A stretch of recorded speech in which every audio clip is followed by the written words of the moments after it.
cet orgue a été construit au milieu du 19e siècle par un facteur d'orgue du centre de l'Europe, venant de Silésie, donc en Prusse à l'époque.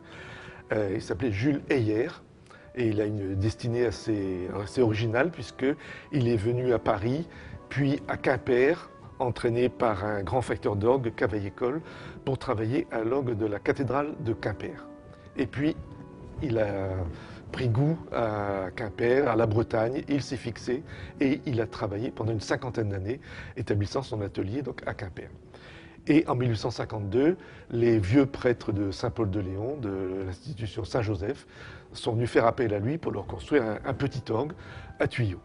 Je dis petit parce qu'à l'époque, il n'avait que la moitié des jeux qu'il a actuellement. Donc le reste était prévu simplement, mais ça n'a pas été posé.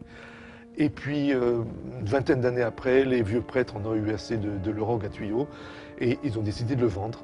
Et la paroisse de Plougasnou, en 1872, l'a acquis et l'a fait compléter, si bien qu'il possède aujourd'hui 12 jeux, c'est-à-dire 12 séries de tuyaux qui permettent de faire entendre la musique de différentes époques, mais surtout essentiellement la musique du XVIIIe et du XIXe siècle, telle que Heyer avait l'habitude de l'entendre. Et surtout, cet orgue possède les particularités de la facture d'orgue du centre de l'Europe, c'est assez étonnant, également les sonorités qu'on pouvait entendre, disons dans la Pologne occidentale actuelle. C'est vraiment très étrange d'avoir ça aujourd'hui. C'est pourquoi cet orgue a été classé monument historique, en réalité inscrit comme monument historique, montrant la qualité de ce patrimoine relativement bien préservé, mais qui nécessitait bien entendu, vu son âge et les conditions qu'on peut imaginer dans une église, une restauration à l'identique en 1992 par les soins des monuments historiques. Et donc c'est Nicolas Toussaint, facteur d'orgue à Nantes, qui a procédé à la restauration, démontage complet de toutes les parties de l'orgue, tous les tuyaux, tous les éléments de mécanique, et le remontage donc en 1992. Depuis, cet orgue fonctionne et retrouve les sonorités du milieu du 19e siècle, sans modification notable, même sans aucune modification.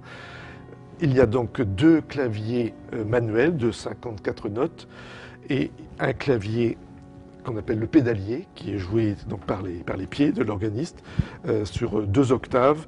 Alors ça, ce pédalier possède, je dirais, hélas, les particularités de l'époque de Heyer. Et depuis, il y a eu des normes différentes, si bien que l'organiste doit s'adapter à la mécanique et au pédalier de cette époque, ce qui n'est pas toujours très facile. C'est un orgue qui possède un réservoir à air, donc un soufflet, et aujourd'hui un moteur électrique. Évidemment, à l'époque, on se servait d'une pompe à main. Il fallait donc un souffleur et un organiste. Il fallait donc 2 personnes en même temps pour pouvoir jouer de l'orgue. Aujourd'hui, c'est facile, on appuie sur un bouton et on a la soufflerie électrique qui se met en marche.